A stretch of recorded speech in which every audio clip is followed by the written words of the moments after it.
لگا کے تو دیکھو یار، وفا کر کے تو دیکھو اللہ اور اللہ کے رسول علیہ السلام سے، پھر دیکھو کرم ہوتا ہے کہ نہیں ہوتا حضرت ہیں۔ یہ حضرت سیدنا فاروق اعظم رضی اللہ تعالیٰ عنہ آپ کے لیے لکھا ہے حضرت، وہ لکھا ہے کہ حضرت کی خدمت میں نا ایک باپ اور بیٹا ہے۔ آپ کو پتا ہے باپ اور بیٹے کی شکل ملتی ہے، کسی کی کم کسی کی زیادہ، کہیں کہیں ایسا ہوتا ہے بہت ہی زیادہ حضرت ایک جیسے ہی ہوتے ہیں۔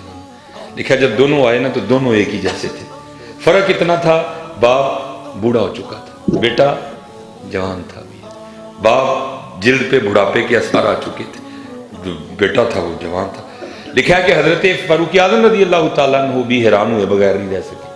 آپ نے فرمایا میں نے بڑے باپ اور بیٹا دیکھے ہیں لیکن جتنی تم دونوں کی شکل ملتی ہے میں نے کبھی نہیں دیکھا۔ عرض کردہ حضرت اگر آپ اس بچے کا قصہ سنیں گے تو آپ کی حیرانگی میں اور اضافہ ہوگا۔ آپ نے فرمایا پھر سنا۔ عرض کردہ حضور میں ایک تاجر ہوں اور اکثر تجارت کی غرض سے 4 ماہ 5 ماہ 6 ماہ کے لیے اپنے گھر سے دور رہتا ہوں۔ جب اس بچے کی ولادت ہونے والی تھی نا، ابھی دنیا میں نہیں آیا، تو جو میں کام کرتا تھا نا میرا مال بالکل تیار ہو چکا تھا، اگر نہ لے کے جاتا تو ضائع ہو جاتا، مجبوراً نکلنا پڑا۔ تو جب میں نکلنے لگا نا تو میری بیوی اور اس کی ماں مجھے دروازے تک چھوڑنے آئی اور دروازے پہ آ کے مجھے پوچھتی کیا ہے، آپ تو تجارت کے لیے جا رہے ہیں تو آپ کی یہ جو اولاد دنیا میں آنے والی ہے اس کو کس کے حوالے کر کے جا رہے ہیں؟ تو شخص عرض کرتا ہے امیر المومنین میں نے آگے سے اپنی بیوی کو کہا میں اپنی دنیا میں آنے والی اس اولاد کو حوالے کرتا ہوں اللہ کے۔ کس کے حوالے کرتا ہوں؟ اللہ۔ کس کے حوالے کرتا ہوں؟ اللہ کے۔ عرض کرتا ہے امیر المومنین میں چلا گیا، 5-6 ماہ لگے واپس آتے آتے۔ جب آیا نا اپنے علاقے میں تو دل اڑ رہا تھا، پتہ نہیں تھی ہوئی نہیں کہ پتر ہویا ہوئے گا تے ہے نہ رکھا گا، تھی ہوئے گی تے ہے نہ رکھا، دل اڑ رہا تھا۔ لیکن عرض کرتا امیر المومنین جب گھر آیا نا تو آ کے کیا دیکھتا ہوں گھر کو تالا لگا۔ میں کہا بیوی میری کدھر گئی؟ میں نے ہمسائے کے دروازے پہ دستک دی اور پوچھا میری بیوی کدھر ہے؟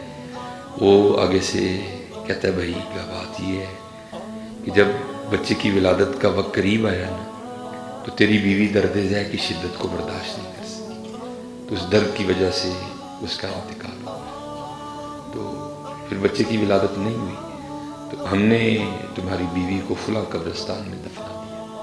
ایک شخص ساتھ گیا، اس نے قبر کی نشاندہی کی، میں نے تلاوت قرآن کریم کی، اپنی بیوی کی بخشش و مغفرت کے لیے دعا کی، گھر آ گیا، زور پڑی، عصر پڑی، مغرب پڑی، عشاء پڑی، چارپائی پہ لیٹ گیا۔ میرے دل کے اندر یہ خواہش پیدا ہوئی کہ میں پھر بیوی کی قبر پہ جاؤں اور جا کے میں پھر میں قرآن پڑھوں، اس کے لیے دعا کروں۔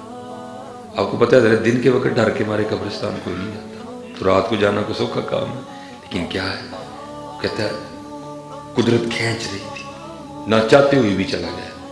جب اپنی بیوی کی قبر پہ پہنچا نا تو جا کے کیا دیکھتا ہوں بیوی کی قبر سے شعلہ روشن، آگ نکل رہی۔ میں بڑا گھبرایا، یہ تو بڑی صوم و صلات کی پابند تھی، باحیا خاتون تھی، میری بڑی تابعدار تھی، ذاکرہ تھی، عابدہ تھی، صالحہ خاتون تھی، اس کی قبر میں کیوں آگ لگ گئی؟ حضرت اب تو ہم قبر دوسرے انداز سے ہوتے ہیں، پہلے قبر ہی ہوتی تھی سامی، ٹھیک ہے جی، قبر پھر اندر جا کے اس سائڈ کو پھر آگے کا گڑا، اس میں پھر میت کو رکھا جاتا تھا۔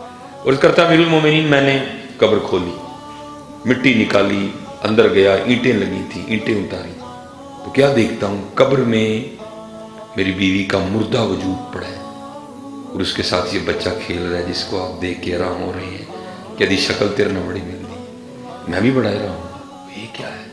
میں نے بچے کو نکالا، سینے سے لگایا، قبر سے باہر نکلا تو غیب سے آواز کیا ہے بندیا تو جانے دروازے تے کھلو کے کہہ کے گیا سے یا اللہ میں دنیا چاہنے والی اپنی اولاد میں والے کرنا اللہ دے ساڑے والے کر کے گیا ہے زندہ دین دے سا بوڑھی ساڑے والے کر کے جاندہ وہ بھی تینوں زندہ ہی دے سی اور کر کے تو دیکھو ہی ہے کر وَمَن يَتَوَكَّلْ عَلَى اللَّهِ فَهُوَ حَسْبُهُ کرو تو صحیح ہے، کیوں بھاگ رہے ہیں؟